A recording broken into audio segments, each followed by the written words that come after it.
Thank you for joining us for the Secure Connections Podcast, brought to you by IOTSA, the Internet of Things Security Services Association. I'm your host, Brian Sherman, Content Director for IOTSA and Get Channeled. And joining me today to share his insight on building and running a cybersecurity practice is Guy Baroan, President of Baroan Technologies. Over the last 20 years, Guy and his team have designed, implemented, and supported the IT systems for scores of organizations and helped improve business efficiencies for thousands of people. He served in leadership roles on several manufacturer councils and is very involved in advancing the technology industry. Most recently, Guy served on Ingram Micro's TrustX Alliance Council, where he helped shape the direction of the community as it transitioned from VTN, the Venture Tech Network, for those of you familiar with the organization. He's received numerous awards for his contributions and frequently contributes to industry trade publications and shares insight on panels at tech and business events, including our most recent IOTSA event. Guy's main role at Baroan Technologies is as the virtual CIO for their clients, guiding those organizations through their various technology and business challenges. Guy, welcome to the Secure Connections Podcast, and thank you for joining us today. Thank you for having me. Well, looking forward to a fantastic discussion today. You have an impressive array of technology skills, which I really can't wait to discuss. But I understand you also enjoy a few extracurricular activities, including spending time with your wife and two sons, as well as participating in Brazilian Jiu-Jitsu. In fact, I understand you're a brown belt, as well as the 2016, is it Naga World Champion? Yes, that's correct. So when did you get started in the martial arts? I started taking Brazilian Jiu-Jitsu about 8 years ago when I was 40 years old, and cool. It's been great. Awesome. So has it helped in your personal and professional development? Jiu-Jitsu has been a tremendous part of both my personal and business life. There are just so many benefits to Jiu-Jitsu. One is cardio, fitness, strength. It gives me a place to go to where you really have a way to release the energy, any kind of stress that you have built up. And I'm a big believer with Jiu-Jitsu. What I found is there's some natural instinct in a lot of us to fight, believe it or not. And you can see all the time with young kids, you constantly see them wrestling. At the end of my workouts, whenever I go to jiu-jitsu classes, there's this surreal peace that's very satisfying. And it teaches us to be calm in very uncomfortable situations. So I definitely am benefiting from both. Most people would think that if you're taking jiu-jitsu, the main reason to take it is to basically be to be able to defend yourself, but that's probably the last benefit that you get, the most satisfying one, of course, but it's just one of the many benefits is being able to defend yourself. There are a lot of crazy people out there, and as we hear more and more bad news and all these things that happen, I want to be prepared should I ever have to do anything to be able to handle myself. Hopefully I never do, but just to be ready. Certainly. It sounds like it's very good for personal discipline as well, which I'm sure absolutely for many of us. Well, great. Thanks for sharing. So the other question I have is why IT services? Did you have a childhood passion for technology, or was it one of those temporary jobs that turned into a career that so many of us get into? I was actually growing up thinking that I was going to be an art major, an artist. So it definitely wasn't my goal to go into technology services. It ended up working out for me more like a hobby. When I was in college, I worked at a restaurant in my local area here. And during that time, I met a lot of great people. And one of the people that I met as a regular customer that would come in all the time, he ended up offering me a job. He's actually my business partner now, but he used to be my boss during that time. So he asked me to come and work for him at an indoor amusement facility. And at those locations, we had a tremendous amount of birthday parties that would come through. we had on any given week at a minimum 135 birthday parties that would take place. Wow. And there was a lot of parties. And what would end up happening was the way that they were tracking the birthday parties was manually. And you would have situations where people came in and they said, here, I'm here for Johnny's party. And we'd look at the list and somebody didn't manually move the deposit sheet to where it needed to. And you had to scramble to make sure that they didn't realize that you didn't know they were coming. And so too many of those took place. So we realized we needed to resolve that. And so they decided that they were going to automate that. And at the time, this was back in 1992, you didn't really have too many technology options. And there was a CRM application called Telemagic that was customized by a company that was local. And they ended up putting that on a Novell network at the time.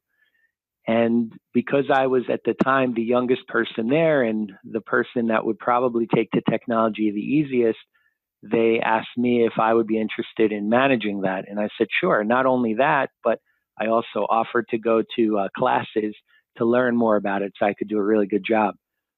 So they sent me to Novell classes, which I took at night. And then little by little, it was becoming very interesting for me. I was helping build some computers and answer a lot of questions.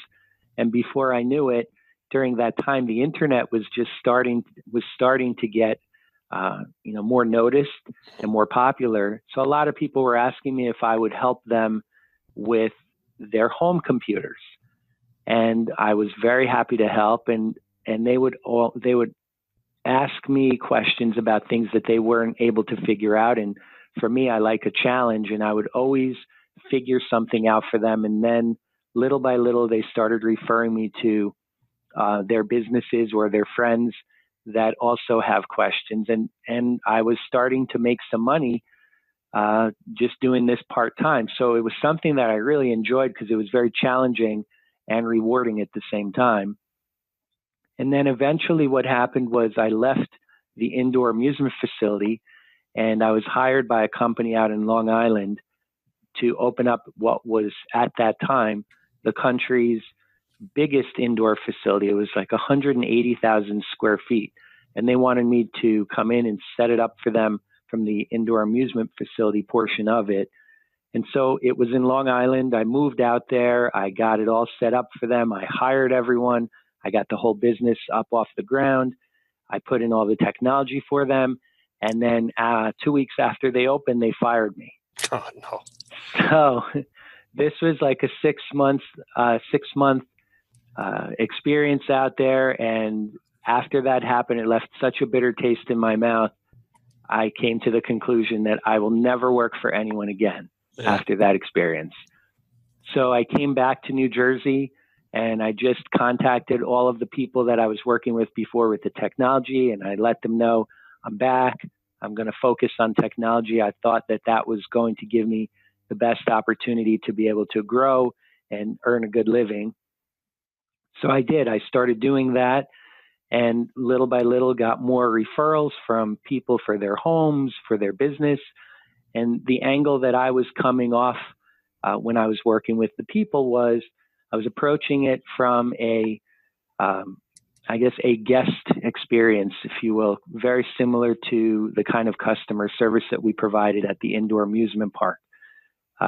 So it was really good because at that time, other technology people were very stern and not really nice to their clients, where I came off as being very open and willing to help them understand technology and really implement it in a manner where it was not something that you would normally see.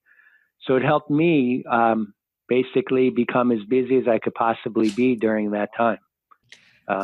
Sounds like you have a nice approachable sales conversation with your clients and understand their business a little better. I think that's always been highly effective. One of the questions I have is, so you built a very substantial business over the years. I know you and I have talked about the services you deliver. But let's talk about the cybersecurity practice side of your businesses. What's the toughest challenge that you found as you've built that part of the organization? The toughest challenge in building out the security offering is really knowing all of the threats and how the clients that you're supporting are potentially going to be affected, and then picking out the best products and services that you could leverage to help them avoid being a victim. So there's several areas that we've taken into account here. There's not one solution that's a right fit for everyone. So I think there's several different aspects of the security, getting them all together and coming up with the different offerings that would be a good fit. I think those are the biggest challenges. And then on top of that is helping your clients understand that this is something that they really need. That makes perfect sense. So what are some of the common issues that you see? You mentioned that that's part of building your portfolio, but what are the problems you see when working with a new client? Say those that have certain compliance requirements. So I guess some of the most common issues that we see when they have compliance requirements is that when we go in, they're not really set up in a way that they should be. And I guess that would be a good reason why they contacted us in the first place. But what we tend to see is that most of the time the businesses, when they start out doing work, they're really starting out as a one or a two-man or woman organization. And then what ends up happening is they never really think about the future, what they're going to be like and what they have to have in place when they grow to be a big organization. And so over the years, they start out with a lot of trust, and they don't really have any restrictions in place. And then they upgrade and they add more people, and they never really get to a point where somebody says, look, if you're going to start this business, let's focus on the information that you're going to have, and then who is going to have access to that information and the permissions that they're going to have with that information. So a lot of times when you come in, they already are very used to being completely open with each other, but now the owners are saying, well, we don't want to necessarily allow people to see our financial information. There's several folders and areas within our data that we don't want people to be able to get to. And when you have to go in and make a change and say, well, nobody should really have full administrative rights to their local computer, as well as all of the data that's out there, they're very apprehensive to want to go through change because their users don't like change. So I guess the most common issues are just the kind of setup that they have and the openness that they thought they would always be involved with, and then getting them to really understand that it's for their own protection that they should never be in that kind of a situation, that they really should have strict controls over the different areas of their data and their network, and to make sure that they have good password policies and know who's accessing that information. Makes perfect sense. So how often do you see issues that need immediate attention with these clients? Is it, you walk in and everything is pretty good, or on average, do you find a lot of difficulties with newer clients?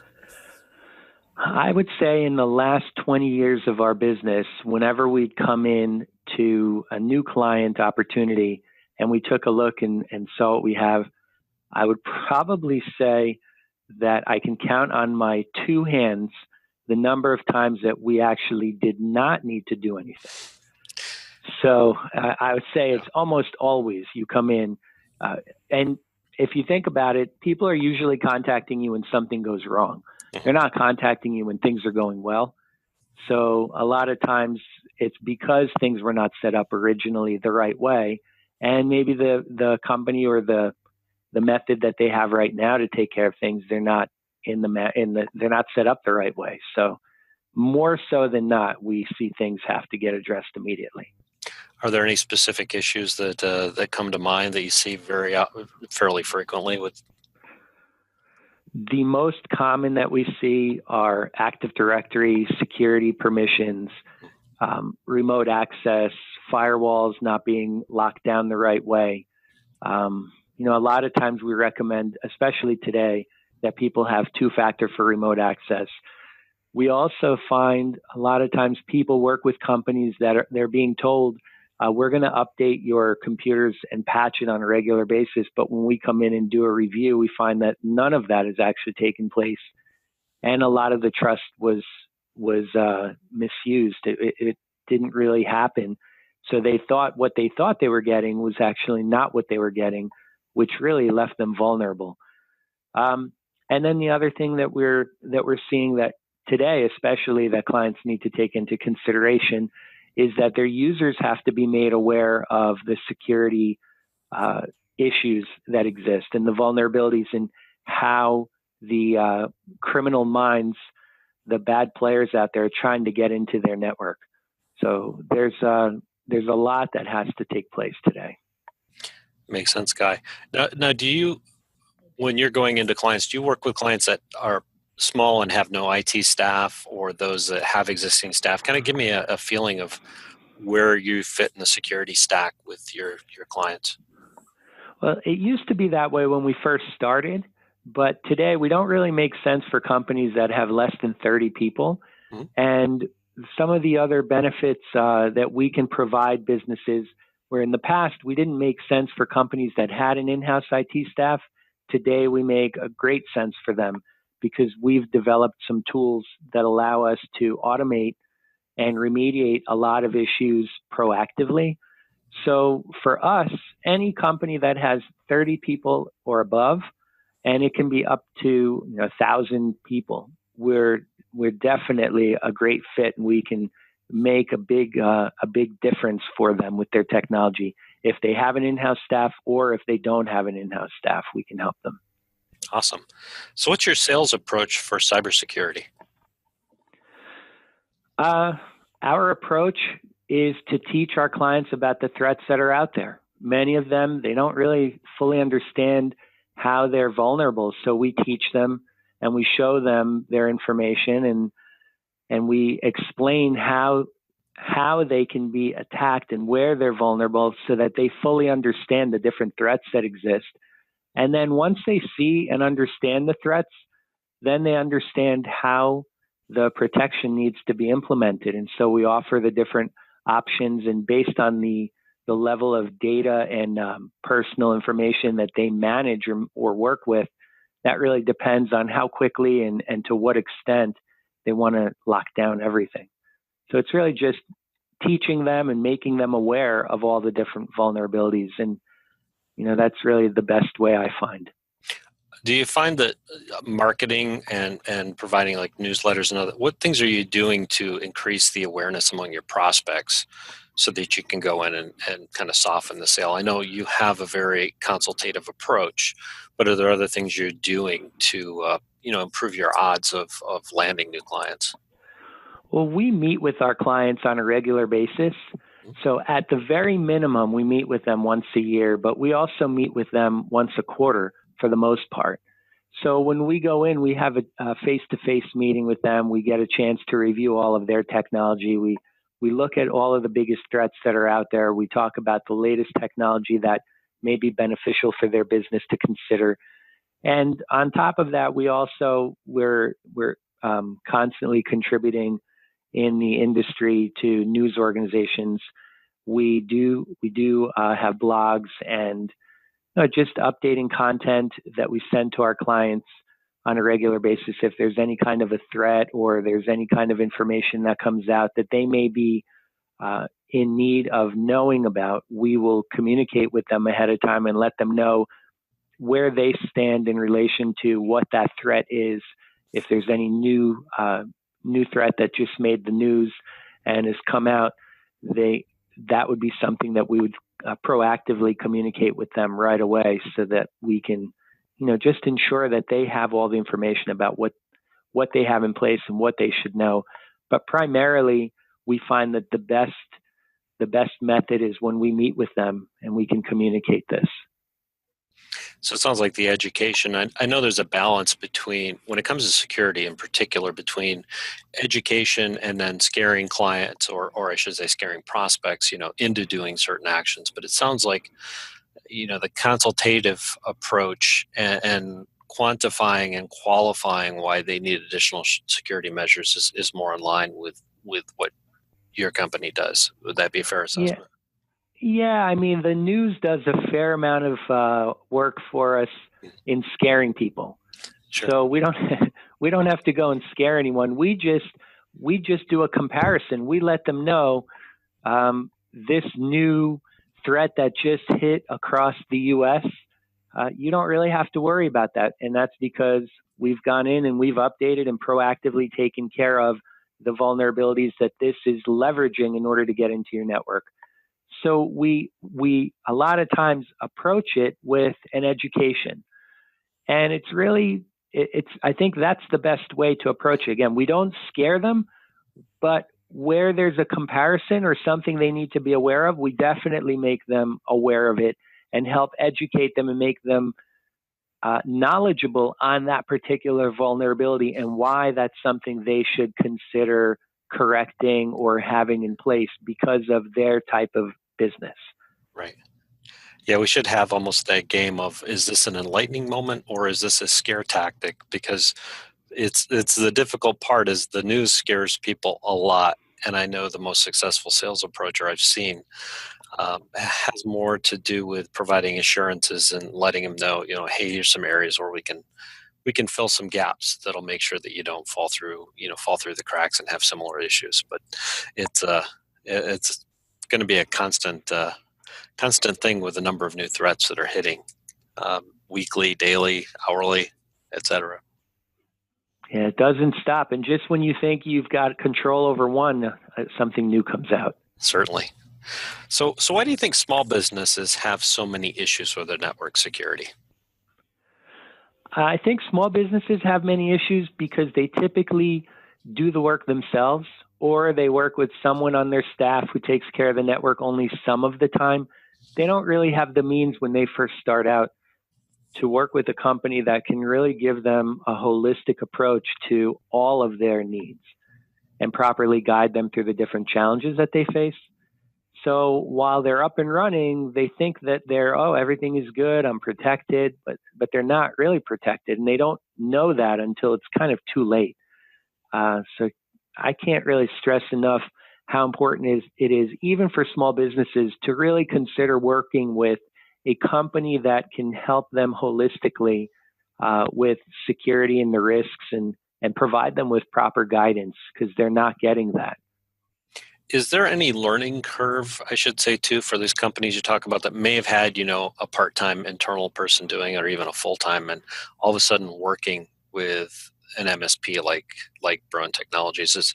Is there, I guess, any best practices or things you could share with other providers? So are you asking from the small business end? Do they have an education, or from our end? I guess from their end, is it a learning curve? Do you have to kind of nurture them along the process to say, hey, here's how we work? And is it more difficult with those that haven't worked with an MSP before? So I think there's definitely a learning curve from the position of you're coming in as a company that is able to provide them holistically with security services, proactive services. A lot of times they don't know what a managed service provider is. True. They just think, I want to call you when something goes wrong. They're thinking about the break fix model. I don't need to call you or pick up the phone unless there's something wrong. And why do you want to proactively charge me a monthly fee to take care of my network? So there's definitely that education piece that you need to provide for them, to say to them, look, if you contact us when something goes wrong, all we're doing is reacting. We're not able to properly protect you. And not only that, but we're not able to staff properly. You might call us when something goes wrong and your whole network is down. At that point, you're not taking into account that you have a full staff that can no longer work. You're not taking into account what is that costing you if you can't run your business. So when they think about, well, I only want to call you when something goes wrong, that's really the wrong approach. And if we try to educate them and give them the reasons that they should really consider proactively updating and patching so they're not going to fall into those situations, as well as to be able to proactively determine when something is not going to work so you can avoid those issues. If you have that conversation with people and they're not buying into it, they don't see the value, it's just not a good fit for us or for them, because we would never we would never bring on that kind of a client today. And you're just asking for trouble, because you will never be able to service them properly. If something happens, you can never answer the phone fast enough when something is not working. And when you do answer the phone and you go in and you help them and you go on site, you have to unravel all of the things that have taken place now. And because you're not monitoring it proactively, you don't have all the same logs and areas of information that would pinpoint why they're having this issue. So now, when they get an invoice for all the work after you finally finished everything, they're like, oh my God, I could have bought a whole new network at this point for the amount of money that it cost me. Sure. So it's never a good thing. So I think we're seeing more and more businesses start to really understand that they can't just have a break fix mentality. They have to have a proactive approach. And anyone that is still working in a break fix environment, that opportunity for them to get them to a proactive method is huge, because of all of the things that they need to be aware of and to take care of proactively. Otherwise, they have a high liability both for the client and for the partner. So along the same front of those that are resistant to change and need to make changes, let's talk about password management, because that's also a sensitive topic for those that haven't had to do it in the past. What are you seeing with your business clients? Are they using effective passwords and following industry best practices? Well, the clients that we work with, we're forcing them to have complex passwords. Are they resistant to change? Absolutely. The more complex the passwords are, the more potential there is for the users to use them inappropriately. What I mean by that is, if you have a complex password, it's very difficult for users to remember. So what they do is they write it down. They put it on their monitor or under their keyboard. Right? So that's not very safe. But on top of that, what they end up doing is they'll go out and they'll use their business account. And if they do remember their password, they don't want to have a different password for every different site. They'll use that same password for their network on different sites that are on the internet. Now the trouble is, if that site gets hacked or breached, their credentials are now available. So, and we are educating our clients on the passwords. We only have complex passwords allowed on the network. And I think the biggest challenge that we're seeing is that the clients don't want to have different passwords. They hate changing passwords on a regular basis. So some of the new rules that NIST came out with that are explaining the different methods and approach to password protections, I think are much better. When we go in now and tell the clients, you don't necessarily have to have a complex password that's a mixture of uppercase, lowercase, numbers, symbols, and it has to be random. You can put in a phrase with spaces and a number or uppercase and lowercase, something that might be easier for you to remember. And now the recommendation is also that you don't have to change it on a regular basis, but only change it in the event that you were compromised. So there are tools that are available out there that let you know when your password has been compromised. So you have ways to now offer them more secure passwords and a way to not have to change it so often. And then you've got all these great tools for password applications if they do want to use different passwords for different sites. So the tools are out there.